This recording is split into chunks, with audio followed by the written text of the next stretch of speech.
Je ne suis pas responsable du fait que cela se trouve dans la Bible. Ma seule responsabilité réside dans le fait de le déclarer.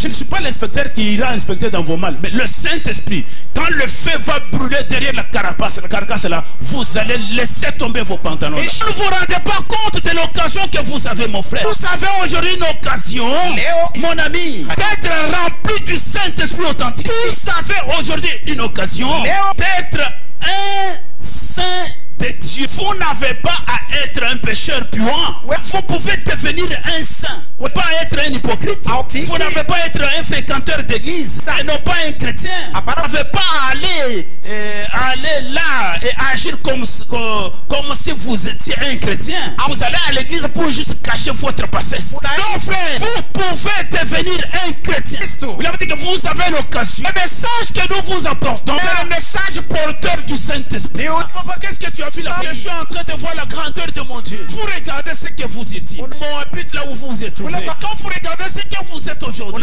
vous n'avez pas honte de crier Amen, Alléluia. Mais vous dites que les cris n'ont rien à voir avec le salut. Mais le prophète dit, le salut marche de pair avec les cris. Quand quelqu'un est en train de crier, ça montre que quelque part là il est délivré. Quelque part là il est sauvé. Le prophète dit, il y avait un monsieur, un papa, qui était délivré, qui avait déjà eu son salut. Mais un jour, il devrait aller se promener la fille. Alors arrivé là-bas, le papa avait sa Bible. Quand il lisait sa Bible, on l'entendait crier, faire du bruit. Mais la fille commençait à avoir honte. Elle dit que mes amis sont là. Ils vont traiter mon papa comme un fou. La fille est allée ravir la Bible. Papa, donnez-moi d'abord ça. Il leur a mis un livre de géographie. Et le papa étant à l'étage avec le livre de géographie, quand il a ouvert, elle voit la grandeur de Dieu. Elle crie Alléluia. Et la fille, qu'est-ce qu'il ne va pas? Papa, qu'est-ce que tu as vu là-bas? Je suis en train de voir la grandeur de mon Dieu. Amen. Quand vous regardez ce que vous étiez, quand vous étiez de l'autre côté, chez les Moabites là où vous êtes trouvés, quand vous regardez ce que vous êtes aujourd'hui, vous n'avez pas honte de crier Amen, Alléluia. Parce qu'il y a quelque chose qui s'est passé devant vous. Amen, mes frères. Alléluia. Vous étiez perdus. Le prophète parle l'histoire d'un fermier qui avait ramassé les œufs. Il a ramassé les œufs d'un aigle. Il est allé mettre sur la poulailler. Et quand la poule devrait éclore les œufs, les petits poussons sont sortis, y compris les petits aiglons ici. Alors quand la poule pouvait picorer par terre, appeler les petits poussins, les aiglons mangeaient à peine. Alors que les poussins étaient dans leur bain. Les aiglons n'avaient pas la bonne santé. Alors un jour, la mère aigle à la recherche de son petit. Moi j'avais autant d'œufs, mais je vais les perdre encore. Je suis en train de chercher. En cherchant, comme elle voit loin. Oh frères et sœurs, ce n'est pas vous qui avez cherché Dieu, c'est Dieu qui vous avait appelé chacun par son nom. Et c'est ainsi que, en regardant par terre, il voit ces petits aiglons au milieu de la poulailler. Il dit que toi tu es un aiglon, tu ne vas pas bien être nourri là-bas. Sortez du milieu de mon peuple. Quand il crie seulement, et la mère poule, et les poussins, des bandards, et ils adorent un homme. Et il faut adorer un homme. Ne les parlez pas. Ne croyez pas ces gens. Ils sont des adorateurs. Mais pour les clons, ce cri-là était significatif. Et c'est là où le prophète dit, la profondeur appelle toujours une autre profondeur.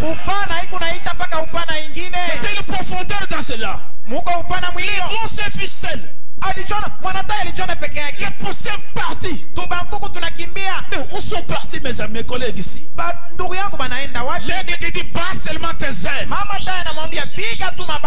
Quand tu l'as essayé, il s'est vu dans le firmament. C'est ce que vous êtes maintenant ce matin.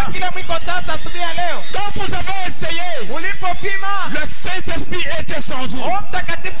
Sortez du milieu de mes peuples. Mais ce matin, nous parlons de l'expectative. Fais avec attention. Je prends cette prédication d'expectative qu'il a prêché le 17 ou 52. Il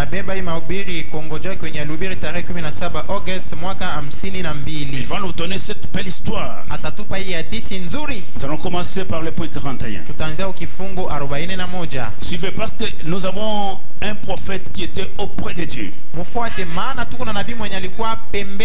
Ces choses qui sont écrites avant que vous soyez nés. Avant que lui-même le prophète là ne soit né. Mais quand il entre en scène, l'Esprit de Dieu le retourne là-bas donc à la Genèse. Là au commencement, il le fait vivre ce qui s'est passé. Raison pour laquelle nous sommes contents de répéter ce prophète. Il dit que j'aimerais vous montrer quelque chose ici avec l'aide du Saint-Esprit. Voulez-vous qu'il nous montre cela? Avec l'aide du Saint-Esprit. Il dit que j'espère que cela pénètre profondément dans votre âme maintenant. Il dit que écoutez cette scène ici. Et cette journée-ci, dit que c'était un certain lundi.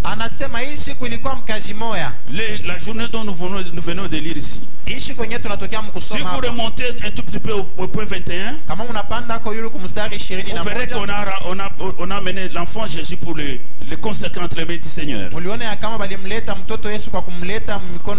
Mais l'aigle de l'âge a connu même les jours. Il dit que c'était un certain lundi. Disons que c'était lundi. Et chaque fois, il y avait plus de 2 millions de Juifs en Palestine à ce moment-là.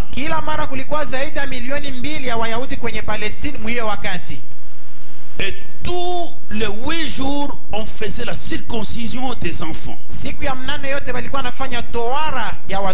devaient être circoncis. Suivez.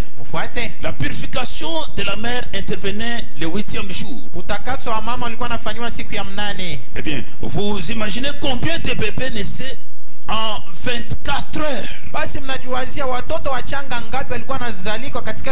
Chaque jour, il y avait une file de femmes qui se tenaient là avec leur bébé à circoncis.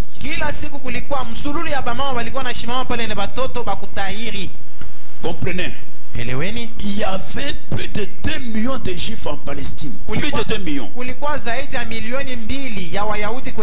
Et chaque jour, il y avait toute une file de femmes qui avaient des bébés, comme ça, qui amenaient dans le temple pour leur purification et les consacrer entre les mains du Seigneur.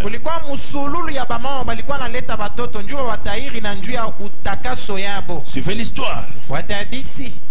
Quand ils amenaient les enfants, le prophète dit, un riche d'ordinaire offrait un agneau. Est-ce que nous comprenons? Donc quand il venait pour consacrer les enfants, il devrait amener quelque chose. Un petit agneau mâle sans défaut.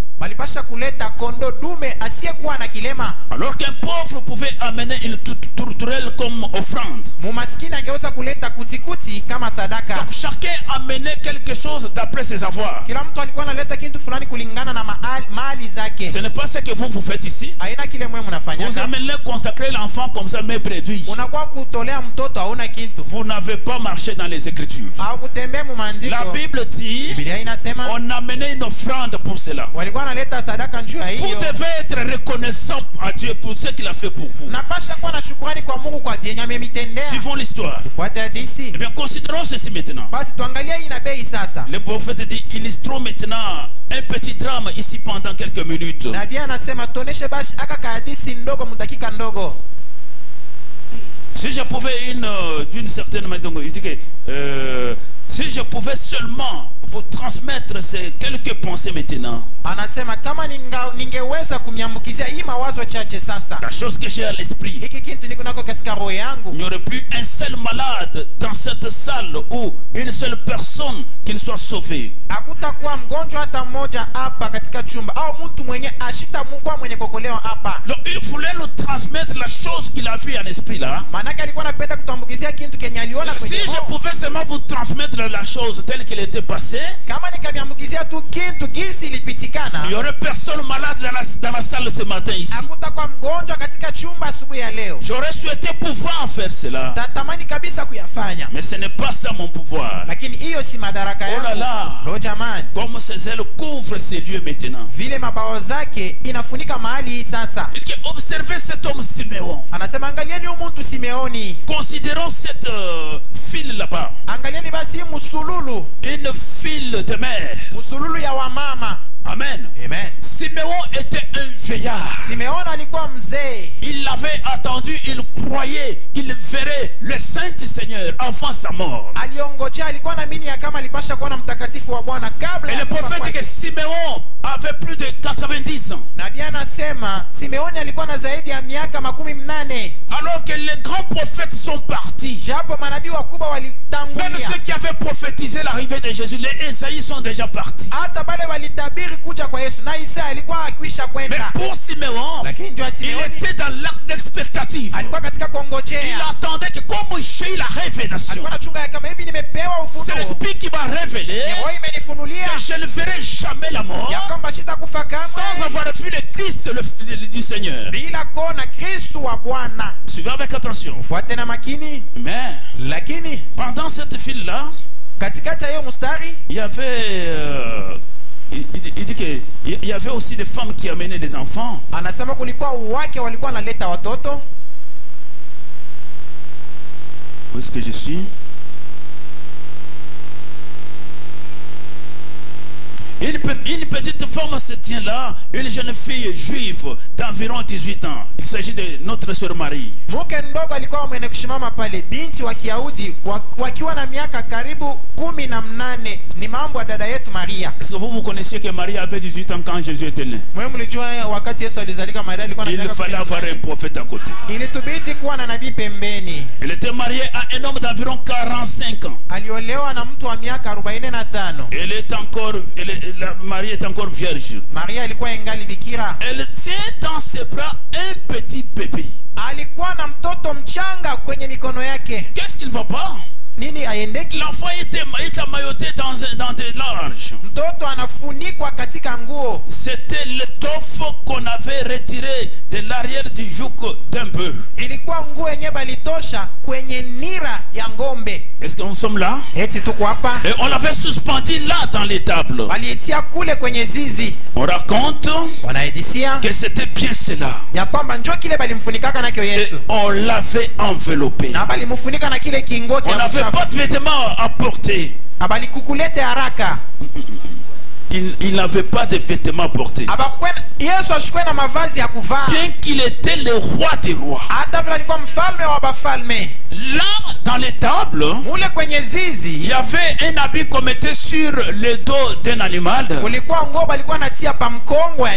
pour empêcher les morts de ne plus les blesser. kwa kuzuiza kile kiuma kishimkate. Amen. Amina. Mais mes frères, Lakini ndugu c'est dans zangu, cet habit qui était ramassé là-bas jo kile kingua kenye balilokota kule, qu'on a couvert le Seigneur des Seigneurs. jo kile balimfunika nakyo Bwana wa mabwana. Regardez mes chères sœurs. Angalieni wadada wapendwa, Vous quand vous sortez de la maternité, nini wakati mko natokea mchumba ya vous uzazi, savez comment vous faites des problèmes à vos maris. unajua vile mnafanyaga babwana Non, il faut un habit neuf. Pour consacrer l'enfant, je ne peux pas aller. Il faut un habit neuf. Jua kutolea mtoto inapasha nguo ya sasa. Mimi siwezi kwenda paka hivi na vya C'est zamani. une coutume juive depuis là-bas à Jérusalem. Ni desturi ya Kiyahudi tokea kule kwenye Yerusalema. Quand ces femmes venaient, Wakati wale wake walikuwa quelque part wanakuja, le prophète dit, bali fulani nabii les anasema femmes des riches étaient portées, vraiment, ils portaient des habits très chers. wake wa watajiri walikuwa wanavala manguo ya Et bei sana. leur bébé s'habillait d'une manière très chère. Watoto wao walikuwa wanavala manguo ya bei. Mais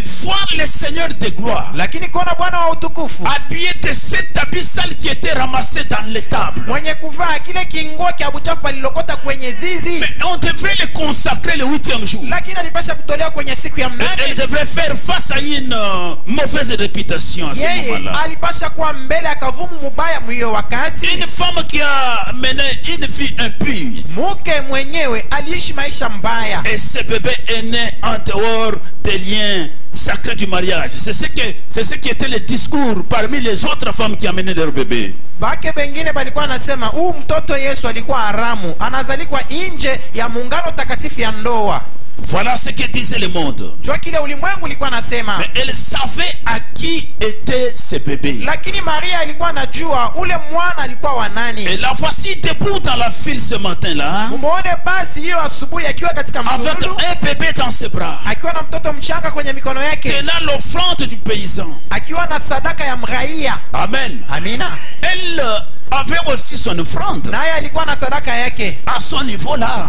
ya kuendeana na L'offrande du paysan. akiwa na sadaka ya uraia. Qu'est-ce qu'elle avait en main? Alikuwa na nini kwa mikono? Elle avait une petite tourterelle Alikuwa na kakutikuti ndogo, tenant le petit enfant. Oh là là. akiwa na mtoto mchanga mdogo. Lo jamani, Alors qu'elle veillait sur le bébé wakati alikuwa anakeshea mtoto avec un voile sur son visage, akiwa anapazia kwenye uso yake, les autres femmes disaient, wake wengine walikuwa anasema vous savez, najua qu'est-ce ni nini ya? on ne connaît même pas le père de ce bébé-là. Huu mtoto ni haramu, hatumjui hata baba yake. Voyez-vous, Mwaona? sœur, gardez-vous à distance. Soyez à distance de cet enfant-là. Mumwache yeye mwenyewe, endeni mbali na ule mwanamke. Et vous pouvez voir à la ligne là, Unaweza kuona mule mstari de l'autre côté, 2 mètres, l'enfant de Jésus seul au milieu. Les autres femmes ne voulaient même pas s'approcher de lui. balikuwa basha kumwacha Maria kungambo ingine metre mbili, ngambo hii metre mbili, hapakuwa napenda kumchofea. Je pense que Yesu alikuwa peke les autres yake. regardent même comment elle est habillée. Wengine balikuwa nasema angalia vile ashakuvala vya buchafu, Regarde ce qu'elle a couvert même l'enfant. angalia kinguo kenye anamfunika nakyo mtoto. Bref, que c'est l'enfant bâtard. Il n'a même pas de père. Elle a ramassé une histoire sale pour couvrir l'enfant, voyez. Hakikisha kusema huyu mtoto ni haramu, ashina hata na baba yake, anamlokota Soyez loin, il risque de contaminer votre enfant. Mwende mbali, atamiambukizia malari. Et on se mettait à distance. Balikuwa na shimama mbali naye. La sœur Marie était mouillée. Dada Maria alifunikwa na haya. Et c'était vraiment une scène qui faisait couler les larmes. Ilikuwa jambo ya kufuisha machozi. Alors que toutes les femmes de bourgeois étaient à distance. Wake wote walikuwa mbali naye ba makuta. On pouvait les voir avec des béliers. Wangeweza kuwaona basi na watoto wa mkondo. Et qu'il y amenait pour consacrer les enfants. Walikuwa wanaleta mankondo Habillés, tirés à 4 épingles. kenye kuvala mzuri. Mais Lakini là à distance, kule mbali les rois des rois mfalme wa falme étaient en train d'être déteignés. yeye alikuwa beko na mzarau. On a pris la distance, on a dit non, on ne doit pas s'approcher de celui-ci. Wakaenda naye mbali kusema tupashwe kumkaribia huyu. Suivez l'histoire, frères et sœurs. Fuate hadithi ndugu na dada. Qu'est-ce qui s'est passé? Nini On lipitikana? ne connaît pas le père de ce bébé, voyez. Hakujui baba wa mtoto mwa. Gardez votre distance. Bakia mbali Ne naye. vous approchez pas d'elle. Usimkaribie huyu mwanamke. Elle s'est tenue là seule. Alikuwa pale Maria mwenyewe. Seule. Alikuwa peke yake. Les autres à distance. Wengine balimwacha. Non, il ne faut pas s'approcher. Hapana kumkaribia. Comme toute véritable personne née du surnaturel, Kama mtu yote wa kweli mwenye kuzalika toka ya kimbingu, doit souvent rester seul. anapaswa kila mara kubaki mwenyewe. Si vous êtes né du surnaturel, Kama unazalika toka ya vous kimbingu, serez seul. utakuwa peke yako. Amen. Amina. William a dit, William anasema cela ne dérangerait pas. Ce ne pouvait pas déranger Marie. hiyo haikufia kumuuji Maria. Elle savait tout ce qui s'est passé. Alijua yote ilikuwa inapitikana. La file avançait un petit peu Mustari ilikuwa na chofa kidogo, parce qu'on circoncisait l'enfant à toutes les rôles. maana balikuwa na tayari mtoto kisha mwingine. On appelle une autre mère. Wanaita mama mwingine. On prend l'offrande. Wanabeba sadaka. Le secrétaire vient pour circoncire l'enfant. Kuhani anakuja njoo kumtayari mtoto. Marie avance de quelque part aussi très bien. Maria na yeye anachofa kwa hatua kidogo vizuri. Et quand elle essaie d'avancer tout près de l'autre, j'ai chauffé. Wakati anapima On ne kukaribia voulait mwingine, pas qu'elle s'approche. ne me touche pas. Abakuwa anapenda taba ababambe. Regardons-la dans cette petite pièce. Tumwangalie basi mkale kachumba Dans une kadogo. chambre de prière. Katika kachumba kama maombi. Je vois un vieux sage assis là. Namona mzee mwenye hekima mwenye kuikala pale. Pendant cette scène-là, Katikati ya hiyo jambo, l'homme n'était pas encore né. wana mashukuzalikwe bado. Mais ici il dit que je vois maintenant ce vieux-là. Hapa anasema naona basi yule Il mzee était assis là. alikuwa mwenye kuikala pale. Il avait déroulé un rouleau. Basi alifungula gombo. Je pense qu'il avait des grosses lunettes comme j'en ai ici. Nazana alikuwa na makalasha macho mnene kama hii Et yangu. il lisait ce rouleau. Alikuwa anasoma hiyo gombo. Il a de longs cheveux blancs et une barbe blanche. Eko na nywele mweupe na ndevu mweupe. Il était très âgé, Alikuwa wa kukomea dans les 90 ans. akiwa na miaka 78. Tout le monde disait, Wote walikuwa nasema et cet homme a un peu perdu la tête, huyu mtu anakuwa majimu, parce qu'il dit qu'il verra le Christ. maana alisema ya kama yeye ataonaka Kristo. Avez-vous déjà pensé à une pareille chose? Eti musha kuwaziaka mambo ya Mais vile, il s'attendait à les voir. lakini alikuwa anaongojea kuona Kristo. Il lisait les rouleaux qui disaient, Alikuwa anasema gombo ilikuwa nasema nous étions tous errants comme des brebis. tulikuwa sote tukiyumbayumba kama makondoo. L'Éternel a fait retourner sur lui l'iniquité de nous tous. Bwana anaangusha, anaachia juu yake Nous ila l'avons sisi considéré wote comme puni, tunamchukua kama mwenye kuapizwa, frappé de Dieu, mwenye kupigwa na Mungu, car il était blessé pour nos péchés, maana aliumizwa kwa madhambi brisé yetu, pour nos iniquités. alivunjwa kwa uovu Le zetu, châtiment qui nous donne la paix est tombé sur lui. adhabu inayotupa amani ilimwangukia, Et c'est par ces meurtrissures que nous sommes tous guéris. na ni kwa mikovu zake njoo tumeponyeshwa Il dit zote.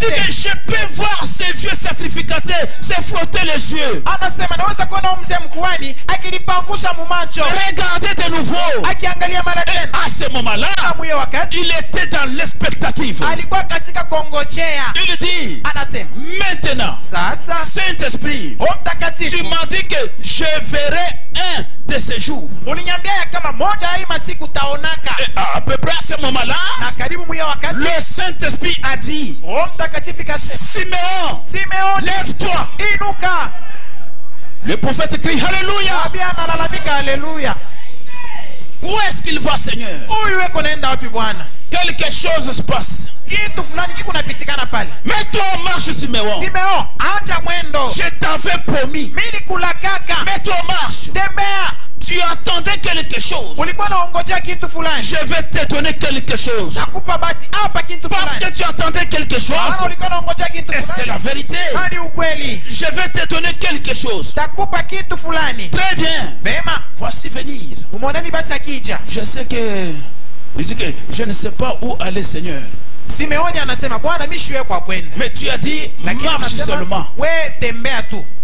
Je le vois traverser cette foule de gens. Namwona Simeoni akitambuka hii umati ya watu, Il n'a pas considéré les bourgeois qui avaient des béliers là-bas. ashikuangalie bale banamuke bamakuta balikuwa na ngombe dume pale. Le vieux sacrificateur s'est levé. Ule mkuhani mzee akainuka. Chaque maman voulait que ces filles-là touchent quand même son enfant. Kila mama na kondo dume yake alikuwa anapenda huyu mkuhani aguse mtoto yake. Mais il traverse toute la foule. Lakini anatambuka umati yote. Où est-ce que tu vas, Siméon? Simeoni huko unaenda wapi? Il attend cette file de femmes. Anasema anachunga hii msururi ya wanawake. Il parcourt cette file de femmes tout en le regardant. Anatambuka hii mstari ya wanawake akiwaangalia. Il s'arrête à côté de cette petite femme Anashimama pembeni ya kale kabinti ndogo qui tenait entre ses mains un bébé emmailloté. Kale kalikuwa na mkono yake mtoto mwenye kufunikwa.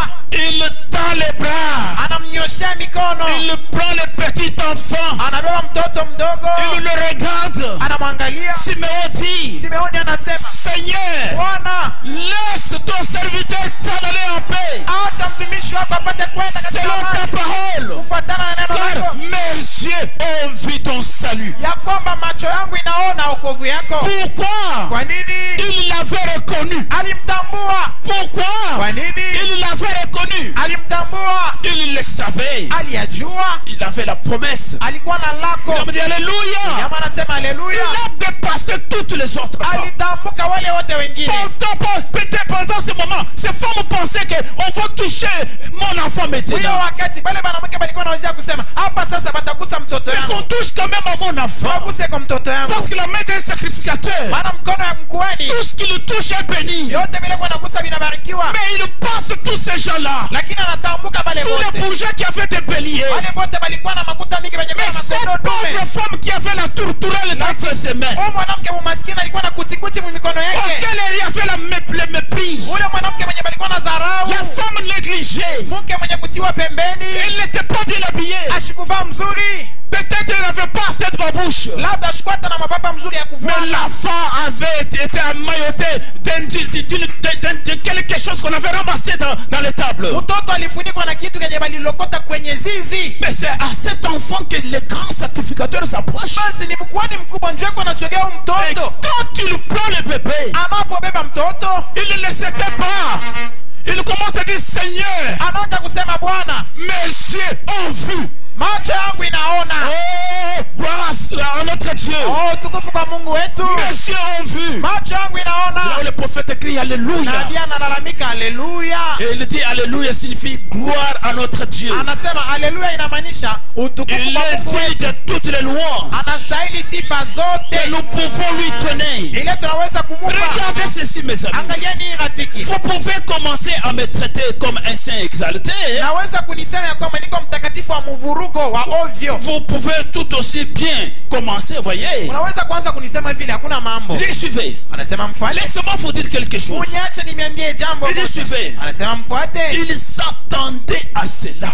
Alikuwa na ongojea kutumilika kwa hiyo. Il avait la promesse de Dieu. Alikuwa na lako ya Mungu. Et lorsque cela est venu, Wakati hiyo ilifanyika, il l'a reconnu. alitambua. Amen. Amen. Parce qu'il avait la promesse, Maana alikuwa na lako. et le prophète ajoute, Nabii anaongeza, chaque homme, kila mtu, chaque femme kila mke qui a une promesse de Dieu, mwenye kuwa na lako ya Mungu, lorsque cela s'accomplit, wakati hiyo inatimilika, vous reconnaissez la chose. utatambua jambo. Alléluia. Amen. Je me sens très bien. Alishikia mzuri sana. Pendant que le Saint-Esprit est présent dans cette salle, Wakati Roho Mtakatifu yuko hapa katika il hii dit que nyumba, je le reconnais. anasema niko namtambua. Christ, le guérisseur, est ici. Kristo mponyaji yuko hapa. Il dit que je le reconnais. Anasema niko namtambua. David a dit, Daudi alisema, je ferai retentir mes louanges. basi tatoa masifa Je zangu. leverai ma voix pendant que je l'adorerai. Tatoa sauti yangu wakati nitamwabudu. Je le glorifierai dans l'assemblée des saints. Tamtukuza kwenye makutano ya watakatifu. Je l'adorerai. Nitamwabudu. Bien sûr, le voici. Hakika imefika. Vous pouvez l'adorer. Unaweza kumwabudu Il wewe est hapa. adorable. Yeye ni wa Il kuabudiwa. est le louable. Yeye ni wa Il kusifiwa. est le glorifiable. Yeye ni wa kutukuziwa. Il est le tout en tout. Yeye ni yote ndani ya yote. Jésus-Christ. Yesu Kristo. Amen. Haleluya. William continue à parler, à donner l'histoire. William anaendelea kuleta hadithi. Je pense à lui. Anasema namuwazia. Il avance là. Anakaribia pale. Il prend ce petit bébé là entre ses bras. Anabeba wale mtoto mchanga kwenye mikono yake. Dieu avait promis. Mungu alilaka. Et Dieu ayant fait la promesse, Mungu kisha kufanya lako, le Saint-Esprit est descendu et a dit, Roho Mtakatifu kashuka na kusema, maintenant Siméon, sasa Simeoni, tu attendais de les voir. ulikuwa naongojea kona, Sors.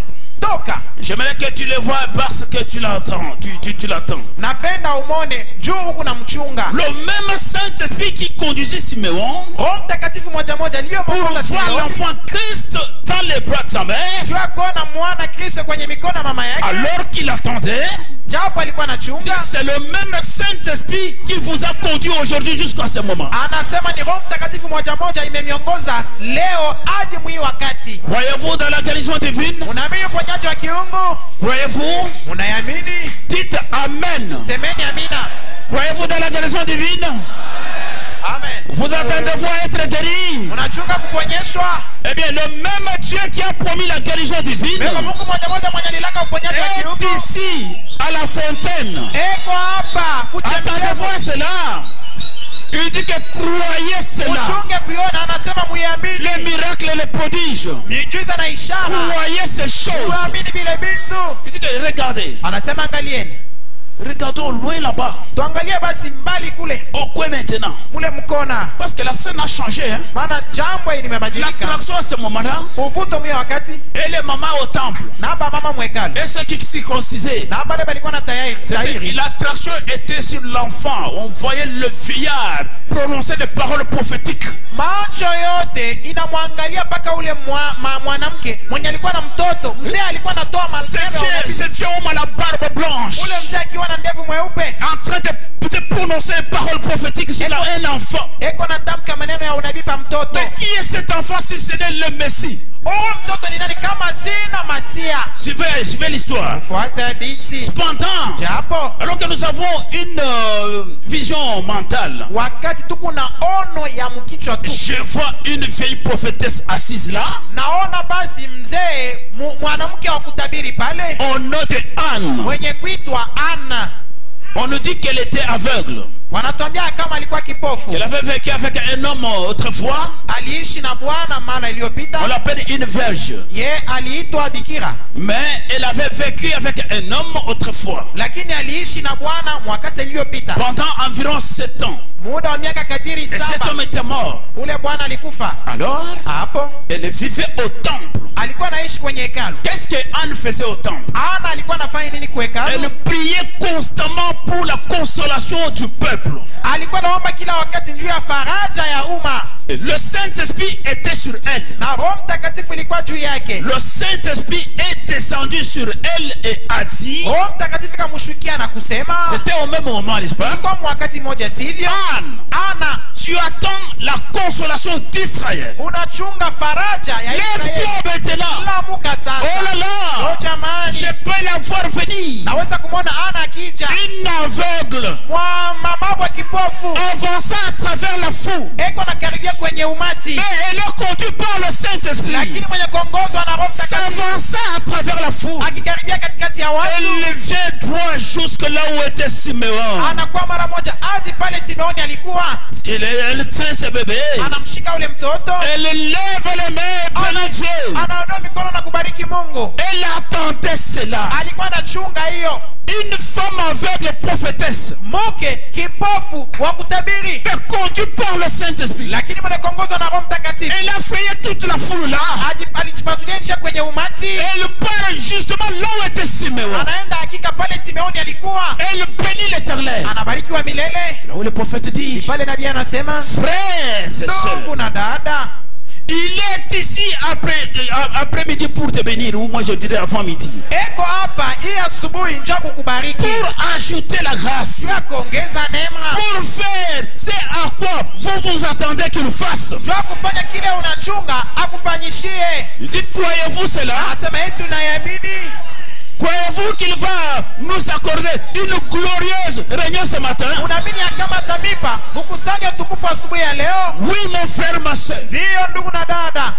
C'était un spectacle terrible. Ilikuwa jambo ya ajabu. Suivons cette histoire. Tufuate hii mambo. Prenons Prenons l'expectative qu'il a prêché le 7 mai 51 au point 21. Kongoja kwenye Lubiri tarehe 7 Mei 51 kifungo 21. Il dit que ce jour-là c'était un jour sombre. Anasema hiyo siku ilikuwa siku ya mawingo. Et donc à cette époque, Na mwiyo wakati des centaines de gens, des milliers d'entre eux s'étaient détournés des traditions. Mia ya watu katikati ya wale walitoka kwenye madesturi. C'était détourné des traditions. Waliacha madesturi. Écoutez, Fuate. Étaient devenus tièdes. Walikuwa wakivukuvuku. Mais il y avait un petit reste qui attendait la consolation d'Israël. Lakini kulikuwa mabaki ndogo walikuwa naongojea kufarijiwa kwa Israeli. C'était Jean-Baptiste, Simeon, Anne, la prophétesse au temple. Walikuwa Yohana Mbatizaji, Simeoni na Ana wale wa kutabiri kwenye hekalu. Et beaucoup d'autres qui attendaient constamment dans la foi que Dieu accomplisse sa promesse. Na wale wote wengine walikuwa naongojea katika imani ya kwamba Mungu apate kutimiza ahadi yake, lako yake. Ces gens-là croyaient. Wale watu walikuwa naamini. Le prophète, peu importe combien de temps la promesse avait pris, Nabii anasema haizuru mara ngapi hiyo lako ilibeba wakati. Il croyait que la semence, la femme viendrait et briserait la tête du serpent, comme Dieu l'avait promis. Walijua ya kama mbegu ya mwanamke itakuwa na kuponda kichwa kia nyoka kama vile Mungu aliilaka. William dit, eh bien, l'attente du Messie William anasema avait duré 40 000 ans, il dit 4 000 ans. Kuligawia basi milioni 4,000. Et dans cette génération, on attendait la venue du Messie. Mwiyo kizazi walikuwa naongojea kuja kwa Masia. Et cela n'a pas laissé Simeon perplexe. Hiyo haikumwacha Simeoni washipo kushutuka. Il était un vieil homme. Yeye alikuwa mzee dans la 80. Akiwa na miaka katika 80. Mais il croyait toujours qu'il verrait le Messie. Lakini alikuwa anaaminia kila wakati ya kama ataonaka Masia. Il portait une longue barbe. Alikuwa na ndevu mrefu. Je peux m'imaginer avec les cheveux blancs. Naweza kujiwazia akiwa na maivu. Un grand homme parmi son peuple. Mzee katikati ya umma yake. Il jouissait d'un grand prestige. Yeye alikuwa na il avait un témoignage à côté de ça. Alikuwa na ushuhuda pembeni ya hiyo. C'est ce que j'aime surtout. À côté de toute son nourrition, toute sa popularité, il dit qu'il était d'un cœur humble devant Dieu. Maintenant, écoutez au point 23. Des grands hommes. Des grands hommes.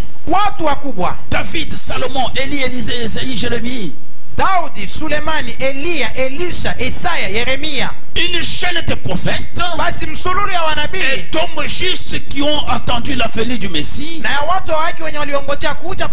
C'était pendant 4000 ans. Des grands hommes, mais cependant, cet homme, même âgé de 80 ans, c'était un homme vraiment avancé en âge. Les théologiens croient qu'il était dans les 80.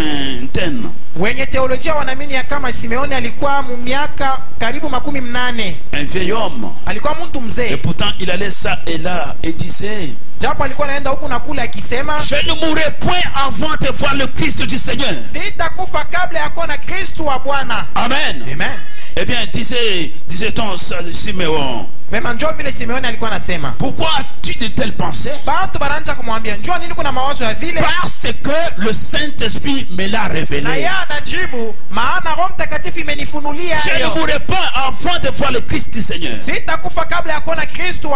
Et je crois que ce qu'il dit est la vérité. Là on dit, oh là là, cela va vous faire va nous faire nous sentir religieux tout de suite, n'est-ce pas? Il dit que vous savez, je me sens donc de temps en temps religieux pendant que je parle. William dit que je peux crier. Oui, oui. Vous pouvez, je sais que le salut ne repose pas tellement sur les cris. Mais ça va de pair avec les cris. Amen, amen, amen. Il dit que c'est la vérité. Oui. Quand quelqu'un crie, wakati mtu analalamika, vous ne devez pas commencer à les condamner haupaswi kumshimanga na ou à commencer à contester. Non. kwanza kukatala malalamiko yake. Hapana. Le salut va de pair avec les cris. Wokovu inasindikizwaka na lalamiko. Si toi tu n'as pas la joie du salut, kama wewe furaha wokovu cha tu kukimbia, es triste, où est ton problème? kuna huzuni, mambo yake yako wapi? Laissez celui-là qui a la joie de ton salut, Mwache mwenye kuwa na furaha wokovu yake qu'il crie, qu'il fasse n'importe quoi. alalamike, afanye vyote, haina mambo Il yake. a la joie du salut. Eko na furaha yake ya wokovu. William Branham dit au point 26 William Branham anasema kifungo 26 que des fois Dieu travaille avec des gens ayant dépassé l'âge. anasema mara Mungu anatumikaka na bantu bale bamekwisha kuzeka. C'est quand on ne s'entend pas, on ne s'entend à rien. Ni wakati watu waongoje tena kitu. En d'autres termes, Kusema kwingine, c'est quand vous êtes fatigué dans telle ni situation. wakati umechoka katika jambo Une fulani, situation qui a tellement duré longtemps. jambo iligawia sana. Amen. Amen. Et l'unique moyen pour vous d'être dans l'expectative, Na namna pekee kwako kwa kuwa katika kongojea, c'est d'avoir une sorte de la révélation ou de la promesse. ni ya kuwa basi na aina fulani ya ufunuo ya lako. Si vous avez seulement une révélation Kama uko tu na ufunuo basée sur une promesse, ya kutegemea balako, soyez dans l'expectative. wewe bakia katika kongojea. Est-ce que nous sommes présents? Eti tuko hapa. Amen, amen. Amen. Si je vous disais que... Bon, je saute un peu ici. Naruka kwa. Prenons le point 27. Bebe kifungo 27. Il dit que Simeon croyait parce que le Saint-Esprit lui avait promis. Anasema Simeoni alikuwa naamini maana Roho Mtakatifu. C'est ainsi qu'il attendait cela. Ndio vile alikuwa naichunga. Si vous êtes dans l'expectative, Kama uko katika kuchunga, c'est ce que vous avez. C'est ce que vous avez une base pour cela. ni najua ya kama uko na msingi imara. Vous croyez que Dieu a promis cela? Kama Mungu anailaka, alors vous avez le droit d'attendre cela. basi uko na haki ya kuichunga. Parce que Dieu l'a promis. Maana Mungu anailaka. Je peux ne pas tenir ma promesse. Mimi siwezi kuheshimia au kuheshimia Car lako je yangu. suis un homme. Maana niko mtu. Et votre ami ne peut pas tenir sa promesse. Rafiki yako siwezi kuheshimia lako yake ou sa promesse à elle. au lako yake kwake. Mais Dieu ne manquera pas de tenir sa promesse. Lakini Mungu hatakosa kutimiza lako yake. Il ne le peut pas. Ashwezi. Car il est Dieu. Maana yeye ni Mungu. Pouvez-vous vous représenter combien pur et sans mélange sont ces promesses? Basi mnaweza kutuwazia mara ngapi maadhi yake iko safi na bila mchango. Amen, amen. Amina.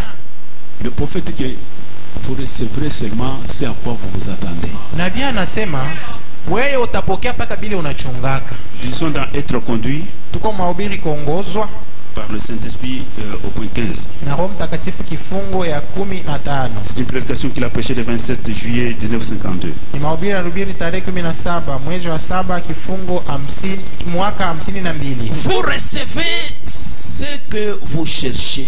Mungu napokea paka kile mko natafuta. Si vous vous attendez, il a dit ce soir, moi j'ai vu ce matin à être guéri. Anasema kama hii asubuhi unachunga kuponyeshwa, vous serez guéri. Utaponyeshwa. Si vous ne vous y attendez pas, kama uchunge lwako uponyaji, d'habitude si vous venez à la réunion ce soir juste pour dire, kama unakuwa kuibada jioni ya leo njoo kusema tu, eh bien je vais voir ce qui va se passer. Vema mimi naenda tu njoo kuona vile vitafanyika kule. C'est tout ce que vous verrez. Mais si vous dites, lakini kama unasema, je sais que ce n'est pas vrai, najua ya kama si kweli, le diable vous montrera quelque chose qui n'est pas juste. Diabolo atakuonesha kitu kia bongo. Est-ce que nous sommes présents? Eti tuko hapa. Le diable est prêt à vous montrer quelque chose qui n'est pas juste. Diabolo iko tayari kukuonesha kitu kia bongo. Mais si vous dites, Seigneur, lakini kama ukasema Bwana, je te crois, nakuamini, je réclame une bénédiction dans mon cœur, nadai baraka kwenye moyo wangu, vous le recevrez. Utaipokea. La chose à laquelle vous vous attendez, kitu kile uko naongojea, c'est cependant ce que vous recevez. ni kabisa kile uko napokea. Soyez toujours dans l'expectative, voyez-vous. Wewe katika kongoja, mwaona? Tout ce à quoi vous vous attendez de sa part, yote ule unaongojea tokea yeye, tout ce que vous vous attendez voir, yote ule unaongojea njoo kuona, c'est ce que vous recevrez. njoo ile utapokea. Si vous êtes venu pour voir le chevet des sœurs, comme ce frère-là qui a manqué le diacre Osée ce jour-là, kama wewe unakuya hapa njoo akuona nywele ya badala kama ule ndugu mwenye alimkemea Shemasi Ozee ile shiku. Il paraît être tellement spirituel en parlant. Quand les diacres Ozee parlaient, c'est comme si ce monsieur-là était tellement spirituel, tellement rempli du Saint-Esprit. Alionekana yeye kuwa wa Roho Mtakatifu sana. Bon, parce que dans votre église, j'ai vu des femmes avec des mèches de couleur, je n'y piétinerai pas. Njoo mkanisa yenu mimi naona badala bakiwa na mameshi ya rangi nyingine mimi sitakanyangaka. Mais que dit William Branham? William Branham anasema si lui il est rempli du Saint-Esprit, celui-là. Kama yeye yule anajazwa na Roho Mtakatifu. Combien de fois a-t-il vu ces gens-là pour dire que vous êtes dans les mauvais, mais il sort parce qu'il l'a trouvé. Mara ngapi alienda kufuata wale badala kubambia kusema muko munkosa, lakini yeye kizuri kia kufanya ni kutoka. Le prophète dit. Nabii anasema. Si tu vois cet homme, va lui dire le prophète dit. Shemasi Ozee, kama unamwona umwambie hivi, nabii anasema. Si tu vois quelque chose qui ne va pas dans l'église. Kama unaona kitu akiendeki kanisani. Et que tu sors dans cette église. Na unaacha ile kanisa. C'est-à-dire ton expérience est fausse. Manake kuishi kwako ni kwa bongo. L'expérience de ce monsieur-là n'est pas juste dans la parole. Kuishi kwa ule mtu aina katika neno. Nous ne venons pas ici pour le sœur ou pour le frère. Le salut est individuel. Même dans l'église de Jésus, il y avait Judas là-bas. Les gens ne pouvaient pas sortir parce que Judas est dans l'église. Je vais vous lire William Branham. William Branham a dit, je suis allé, je tenais le meeting, la campagne, donc j'évangélisais devant les indigènes nus, sans aucun habit. Anasema mimi nilikuwa nafanya kampeni kwenye bantu wa kumgini bakiwa uchi pasipo kuwa na mavazi. Branham n'est pas parti pour dire je ne prêche pas comme les femmes sont nues, je parle. Non. Branham asikusema hivi abeko patupu, wanawake wako patupu mimi sitahubiri hapa. Il a prêché devant les femmes nues sans habit. Mbele wanawake patupu bila mavazi. Et quand il prêchait comme ça, William Branham a dit, le Saint-Esprit est alors descendu. Quand le Saint-Esprit est descendu, ces femmes-là se sont rendues compte qu'ils étaient nus. Ils les ont croisé les bras pour cacher leur nudité. Ils sont partis chercher les habits. Bon, toi tu veux que les païens entendent le message où? Nous invitons toutes les putes d'entrer ici qui écoutent la parole. La parole c'est la lumière. Quand le soleil brille sur la semence, la semence va pousser, germer. Depuis quand la lumière a fui les ténèbres? Parce qu'il y a trop de ténèbres là chez vous, hein? Je ne viendrai plus là-bas. Honte à lui, dis-lui comme cela. Quelle sainteté comme ça qui dépasse celle de Branham? Ah, frère. Il ne faut pas exagérer, hein? Tu avais tes ambitions, il faut honorer tes ambitions au lieu de faire tes histoires, tu commences à tromper. Si vous voyez surtout le frère qui dit que je ne viendrai plus dans votre église, vérifiez son expérience. Vérifiez. Vérifiez, il y a quelque chose qui cloche. Non, rangez-vous à la parole, frère. Comment vous devez faire des histoires? William Branham a dit, je me sens que je dois commencer à parler au lieu que je dise. On était en train de se promener. J'ai vu une histoire là, un animal bizarre. C'était la tortue. Nous nous sommes accroupis comme ça pour voir. Il est rentré dans sa carapace. Non, moi je voulais voir comment il marche. J'ai pris un bâton, je l'ai bousculé. Marche. Il est entré davantage dans le carapace. Attendez maintenant, je vais régler ton compte. Il a pris ce bâton. Il a tapé, marche. Il était dans sa carapace. Bon, je te mets d'abord dans l'eau. Il le met dans l'eau.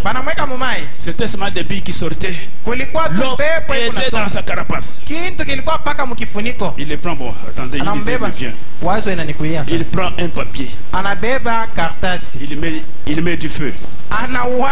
Il le met sur les trucs. Il dit qu'il a marché comme vous n'avez pas l'idée. Ces gens-là ont besoin du feu. Un évangile avec un feu derrière. Et quand le feu va brûler, les cheveux, les couleurs vont tomber seulement. Laissez les gens venir avec les histoires. Le prophète dit ici, j'ai vu ces indigènes avec les dents des animaux suspendues à la tête, au nez, des histoires, même les ossements des hommes. Il les avait taillés. Ils avaient mis au nez partout là, au cou. C'est tout ce qu'ils avaient comme habillement. Mais ils étaient nus. Mais William Branham a commencé à prêcher l'évangile. Toutes ces histoires tombèrent de soi. Qu'est-ce donc? La puissance de l'évangile. Toi, tu ne devrais pas commencer à chasser la personne parce qu'elle est venue avec ses boucles d'oreilles, avec ses mascaras. Non, laissez les mascaras entrer.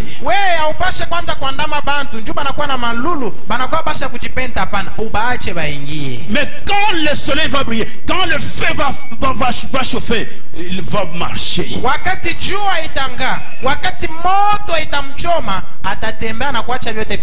Ah, j'aime lire là-bas parce que c'est bon. L'évangile, vraiment le prophète, Dieu nous a aimés. Dieu nous a aimés à nous envoyer un prophète.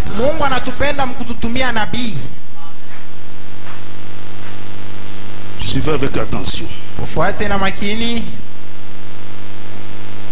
Ce baptême du Saint-Esprit n'a pas été prévu pour un incrédule, jamais.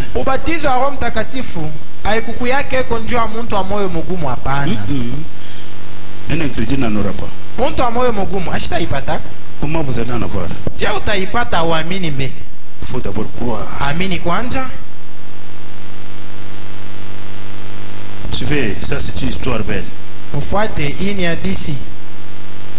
Où est partie ta force, Samson? C'est une prédication.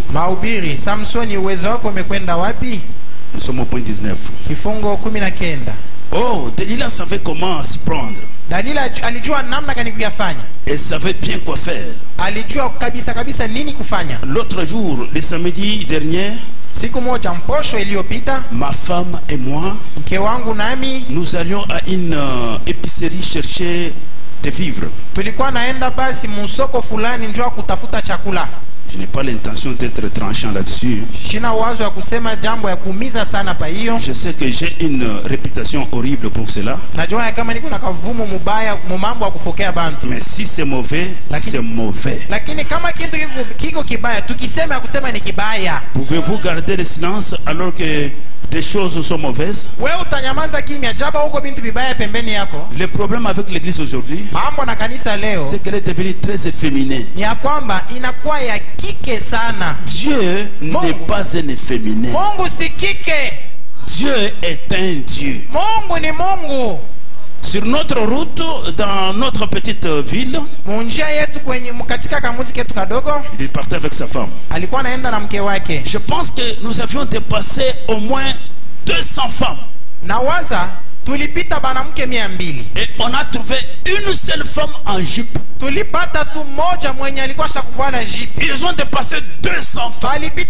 Ils ont croisé une en jupe. On peut dire une habillée. Les autres portaient des drôles de petits habits immoraux. Des choses que les femmes portent maintenant. Et ma femme m'a dit, elle a dit, Bill, veux-tu me dire que ces femmes-là ne savent pas qu'elles qu'elle est nue. Cette femme-là ne sait pas qu'elle est nue. Unapenda kuniambia kusema ule mwanamke ako natembea wa show mangu anajua kusema shina nayo? Elle a dit, Akasema si elle ne le sait pas, kama si ajui, c'est qu'alors elle ne joue pas de son bon sens. manake eko majimu tu kama shiu. Elle est folle. Ana iko majimu. C'est exact. Ni kweli?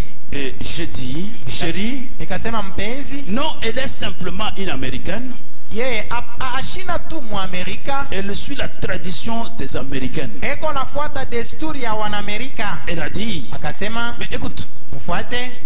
je veux, et tu veux me dire que cette dame ne sait pas que ce qu'elle fait. Je dis, bon, parce que la phrase n'est pas finie. Hiyo ukurasa hiyo mstari haikumalizike. Elle ne sait pas. Elle a simplement attrapé sur elle l'esprit américain. Akanyuliza, eti unawazia kusema huyu mwanamke asijue vile kunafanya, anapata tu juu yake mpepo ya Wanamerikano. Je dis, quand j'étais en Finlande, Nikasema nilipokuwa kwenye Finland, on m'a amené à l'un de ces... S'il y a un Finlandais ici, je peux ne pas bien prononcer ces mots. Kama Saouda. kama kuna mkaaji wa Finland hapa, sitaweza labda kusema hiyo tamko mzuri yenye banataja. C'est un bain finlandais. Yo ni namna ya kuoga ya kule Quand Finland. je suis arrivé sur les lieux, Nilipofika pa hiyo fazi, le Saint-Esprit m'a dit de ne pas y entrer. Roho Mtakatifu kaniambia nishingie kule. J'ai découvert qu'il y avait des femmes à l'intérieur qui frottaient les hommes. Nikagundua ya kwamba mule ndani mlikuwa banamke balikuwa nanawisha banaume. J'ai donc parlé à docteur Mignon. J'ai dit, Nikamwambia daktari Mignon na kumwambia, docteur, trouvez-vous ça correct? daktari, eti vile vitu navikuta sawa? Il dit, tout aussi correct que le fait pour vos médecins américains. Anasema iko mzuri paka vile banganga ba kwenu kwa Amerika banamifanyaka. D'étaler la femme sur une table, Banawekaka mwanamke pa meza, de le déshabiller banamvula manguo et de l'examiner. na kuanza kumchunguza. Vous voyez donc, Unaona basi? ce qui est bon pour l'autre, aussi, ce qui est bon pour l'un, c'est aussi pour l'autre. Kenye kwa mzuri ndio ya huyu kinapasha kuwa na kio mzuri ndio ya mwingine. William continue. William anaendelea. La marmite ne peut pas se moquer de la bouillarde, de la bouillarde. Chungu haiwezi kama kuchekelea mbabula. Huko Et kuchafu alors, sana hapa. quand on arrive en France, Wakati tulipofika kwenye France, toutes les femmes et tous les hommes utilisent les mêmes toilettes.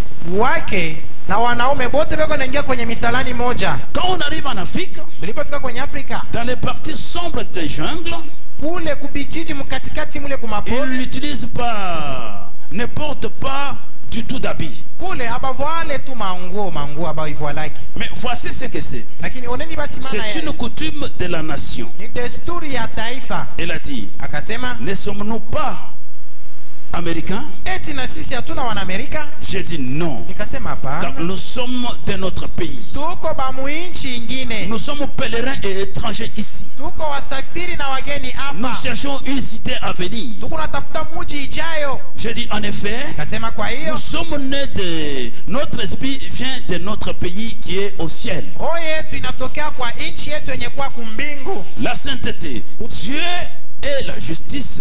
Utakaso, Mungu ni uwaki, Il règne et domine.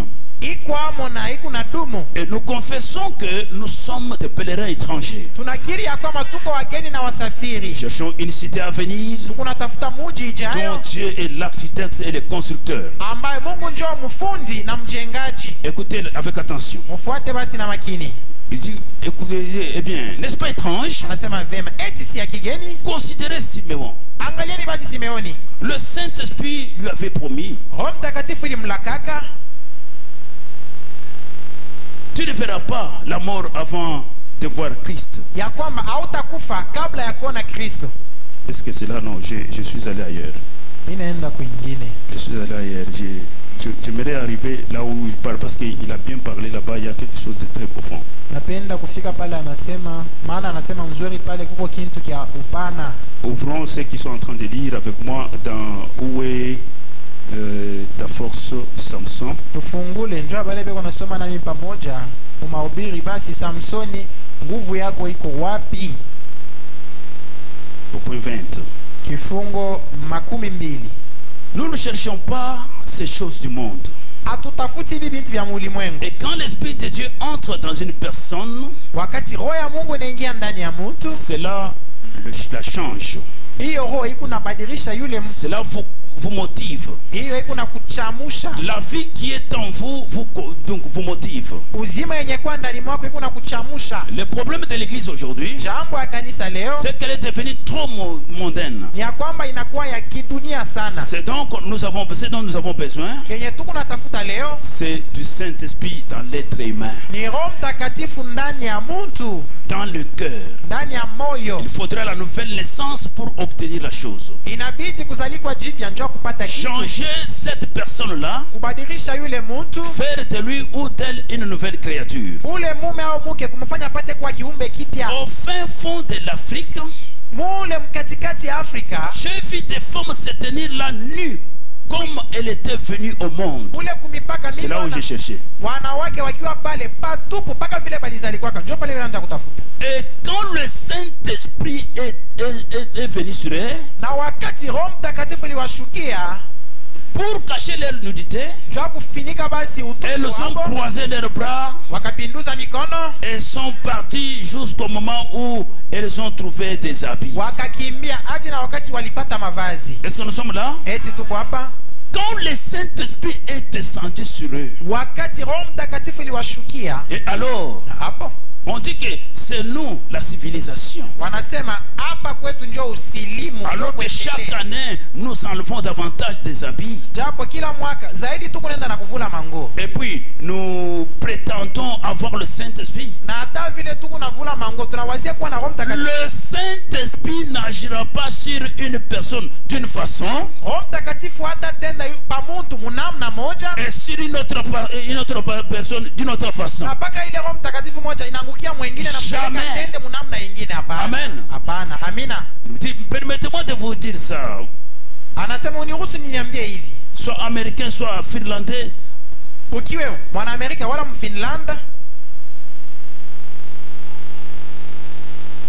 où que ce soit, hata kama uko wa dès mwichi qu'une gani, femme ou un homme est né dans le royaume de Dieu, wakati mume au mke unazalika kwenye ufalme wa il Mungu, devient une nouvelle créature anakuwa kiumbe kipya et arrête avec les choses du monde. na anaacha bintu vya mudunia. Il est mort à lui-même. Amekufa kwa uye Il mwenyewe. est mort. Amekufa Et sa vie est cachée en Dieu par Christ. na maisha yake inafichwa ndani ya Mungu. Scellée par le Saint-Esprit. Ametiwa muri na Roho C'est ce Mtakatifu. dont nous avons besoin. Ndio kile tuko nakyo C'est lazima. un réveil meilleur avec un tambourin là au coin.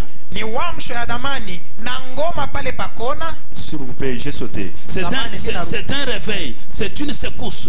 Kenye tuko nakyo lazima ni wamsho, ni kutikisika. C'est du réveil de la Pentecôte à l'ancienne mode. Ni wamsho ya kupentekosta ya mwakati ya kale, mnamna ya kale. Amen. Amina. Voilà la chose dont nous cherchons. Uneni kile tuko nakyo lazima. Mais lorsqu'on reçoit Christ, Lakini wakati mtu yuko anapokea Kristo qu'elles sont tombées face contre terre. na wakati wanaanguka uso chini. Maintenant, disons ensemble ceci. Dans une église, c'est là où je vais clôturer ma prédication. Sasa tusome pamoja hiki katika mahubiri, kanisa yenye kutongozwa na ulimwengu, Une église, ce n'est pas le monde. kanisa yenye kutongozwa na ulimwengu. Il est en train de parler toujours de ce phénomène-là. Eko nasemea paka kuhusu hiyo jambo. 42 dit ceci. Kifungo 42 anasema, Mais cependant, lakini japo ces gens qui agissaient ainsi, hao watu walikuwa wanatenda ces gens qui vile, portent ces choses, hao watu wanaovaa hivi vitu, laissez-moi vous raconter quelque chose. mwenyeache nimeambia kitu fulani. En Afrique du Sud, Kule kwa Afrika ya Kusini lorsque j'ai vu 30 000 purs païens niliona basi wapagano 20,000 nus, wakiwa patupu, des indigènes, watu wa kijiji, des jeunes filles et des garçons de 16, 18 ans, 20 ans, wa binti na wa vijana wa miaka 16, 18, 20, nus comme des fers, wakiwa patupu kama misanda, se tenaient là avec de la boue au visage wakishimama pale na matope kuuso et tout bariolé. na benye kufunikwa pale bote, Donc des eaux leur traversa le nez. bakiwa basi na mifupa iko na batambuka pampua, des morceaux de bois suspendus aux oreilles, basha kuweka vipande vya miti kumashikio kama lulu, des os humains ou des os quelconques se croisant dans leurs cheveux, mifupa ya bantu au mifupa fulani isha kuingiana kwenye manywele zao, des dents d'animaux suspendues sur eux, bakiwa na meno ya wanyama yenye kutiwa juu yabo, nus comme ils sont venus au monde. wakiwa patupu kama vile walizalikwa. Ils n'en étaient pas conscients. Bo abakujuake hata hiyo, Mais, lakini c'est là où il y a le problème. Mais, ndio panapokuwa jambo, lakini lorsqu'elles ont reçu Christ, walipompokea Kristu, qu'elles ont tombé face contre terre walipoanguka uso chini et ont reçu le Saint-Esprit, na kupokea Roho Mtakatifu, elles se sont relevées, wakainuka ont croisé les bras sur leur poitrine pour cacher leur honte, wakipinduza mikono pa kilari ndio kuficha haya yabo, tandis qu'elles s'éloignaient pour chercher des habits à porter. wakati balikuwa nakimbia ndio kutafuta mavazi ya kuvaa. Pourquoi cela?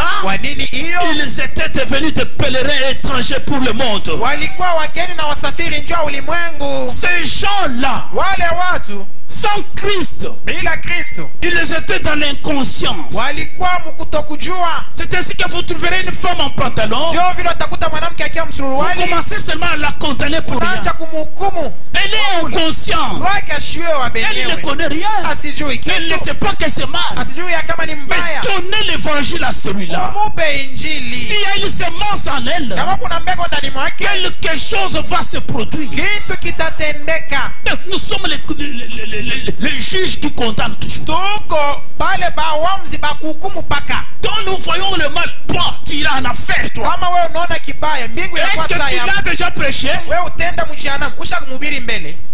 Quel esprit nous avons? Roho kani uko naye. Toi tu étais comme elle, non? Wewe ulikuwa saa yeye. Mais quand tu as reçu la lumière, Wakati ulipokea nuru, donne aussi ce que tu as. umupe kwa kile uko nacho. Amen. Amina. William Branham a dit, William Branham anasema, vous ne vous rendez pas compte de l'occasion que vous avez, mon frère. hautambui basi ndugu yangu bahati yenye uko nayo. Vous avez aujourd'hui une occasion, Leo uko na bahati, mon ami, rafiki yangu, d'être rempli du Saint-Esprit authentique. ya kujazwa kwa Roho Mtakatifu halisi. Vous avez aujourd'hui une occasion Leo kuna bahati d'être un saint de Dieu. ya kuwa mtakatifu wa Mungu. Vous n'avez pas à être un pécheur puant. Wewe upashe kuwa mtenda dhambi wa kununka. Vous pouvez devenir un saint. Unaweza kuwa mtakatifu. Vous n'avez pas à être un hypocrite. Haupashe kuwa mnafiki. Vous n'avez pas à être un fréquenteur d'église Haupashe kuwa mtu wa kutembelea tu makanisa. et non pas un chrétien. Hapana Mkristo. Vous n'avez pas à aller là et agir comme si vous étiez un chrétien. Haupashe kwenda kule na kwanza kutenda kama ulikuwa Et Mkristo. vous allez à l'église pour juste cacher votre bassesse. Unaenda mkanisa kwa kuficha tu maisha yako ya Non, frère. hapana ndugu. Vous pouvez devenir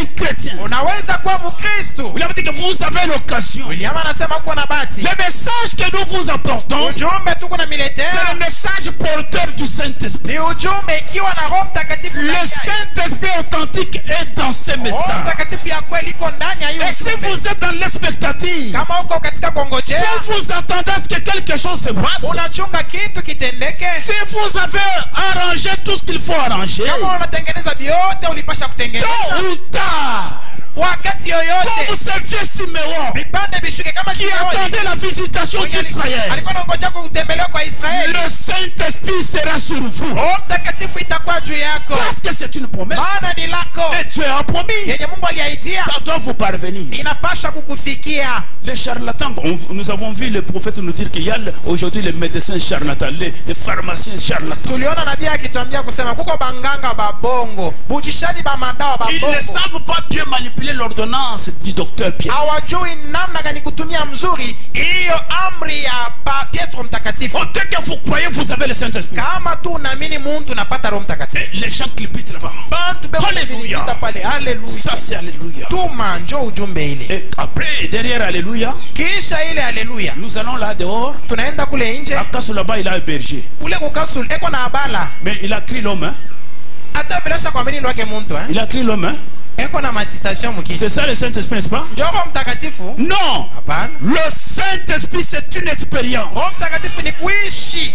quand celui-là, le prophète, quand ces femmes-là étaient tombées, nabii anasema wakati wale wake walianguka, et quand elles se sont relevées, wakati waliinuka, elles ont eu honte. wakashika aya. Tu dois avoir honte de ce que tu avais fait hier. Unapasha kuwa na aya kile ulifanya jana. Tu dois cacher ta nudité. Unapasha kuficha umutu. Pas t'arrêter là-bas. Allez-y vite chercher des habits. Muali yako kimbia utafute mavazi. Oui. Ndio. Il y a des femmes ici qui gardent les pantalons dans leur mari, juste même pendant que je parle. Kuko banamuke abo beko nachunga masuruali kwenye mali yabo musakoshi hata hapa beko hapo. Je ne suis pas l'inspecteur qui ira inspecter dans vos malles, mais le Saint-Esprit, quand le feu va brûler derrière la carcasse là, vous allez laisser tomber vos pantalons. Ishina mwangalizi wa kwenda kuchunguza kwenye mavalizi yenu, lakini Roho Mtakatifu yenjo mwangalizi. Wakati hiyo moto itashuka, njoo utabichoma we mwenyewe. La Bible déclare Biblia inatangaza dans le livre de Deutéronome, katika kitabu ya Kumbukumbu la Torati, c'est une abomination pour une femme de porter un habillement d'homme. ni machukizo kwa mwanamke kuwa na mvario ya wanaume. Et quand vous êtes en abomination à l'Éternel, Unapokuwa na machukizo mbele ya Mungu, votre prière pue devant Dieu. maombi yako iko na nunka mbele ya Votre Mungu. présence donc pour Dieu, il trouve que pour toi il faut même ôter sur la terre. Wepo yako njoo Mungu anasema kwako ni lazima kukutosha pa dunia. Qui est celui-là Yule ni nani? qui aimerait aller manger dans un endroit de poubelle? Ule atapenda kwenda kula kuchalala kupupa nani? Celui-là qui porte un habillement d'homme, la femme, elle est en abomination. Ule mwanamke eko na mvuario ya banaume eko mu machukizo mbele ya Mungu. Je parlais à une femme prédicateur à Lubumbashi comme cela et je l'ai trouvé en pantalon. Mimi mwambia mwanamke mmoja mhubiri kule Lubumbashi, mimi mukuta msuruali. J'ai parlé, est-ce que tu sais que c'est mauvais? Mimi mwambia nikamwambia, eti unajua kama ni mbaya? Donnez-moi une seule écriture, je vais laisser. Il n'y a pas d'écriture de ce que tu dis là. Unipe tu andiko moja nitaacha. J'ai dit que ouvre ta Bible dans Deutéronome. Alikuwa anaweza kusema haina yako. Mimi namwambia fungula Biblia yako. Quand elle a ouvert, lis au verset 5 là-bas. Qu'est-ce qu'il est écrit? Nikamwambia soma mstari ya 5. Anaandika je? Tout de suite là le soir je pars enlever ça, c'est fini, je crois ça. Anasema hii magharibi mimi naenda kuitosha, mimi naamini. Voilà la semence. Oneni mbego. Ne vous mettez pas à condamner, mais prêchez l'évangile. Wewe hapana kuhukumu bantu, ubiri injili. Il y en a qui sont dans l'expectative ce matin. Huko bale beko mkongoja asubuhi ya leo. Le prophète dit, Nabii anasema vous recevez la chose à laquelle vous vous attendez. utapokea kile Mungu nachunga.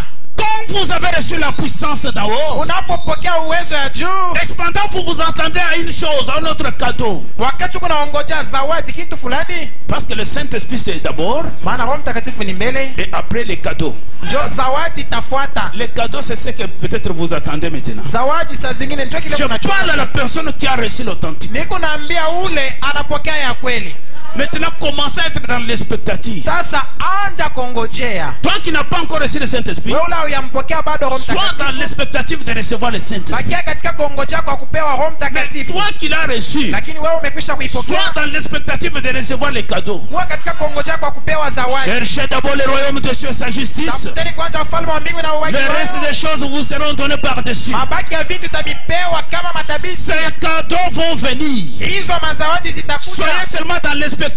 Ukuye tu katika kongojea. Si c'est une voiture, Kama ni gari, commencez à acheter les permis. anja kununua permis. Commencez à faire l'apprentissage. Anja kufunda. Oui, si c'est une maison, Kama ni nyumba, commencez à faire le plan déjà. anja kufanya mapa. Soyez dans l'expectative. Baki mkongojea. Si c'est un bébé, Kama ni mwana, commencez à acheter les couches. we nunua ni kama. Soyez dans l'expectative. Baki mkongojea. Parce que ce sont des cadeaux. Maana ni mazawadi. Que le Seigneur vous bénisse. Bwana nibariki.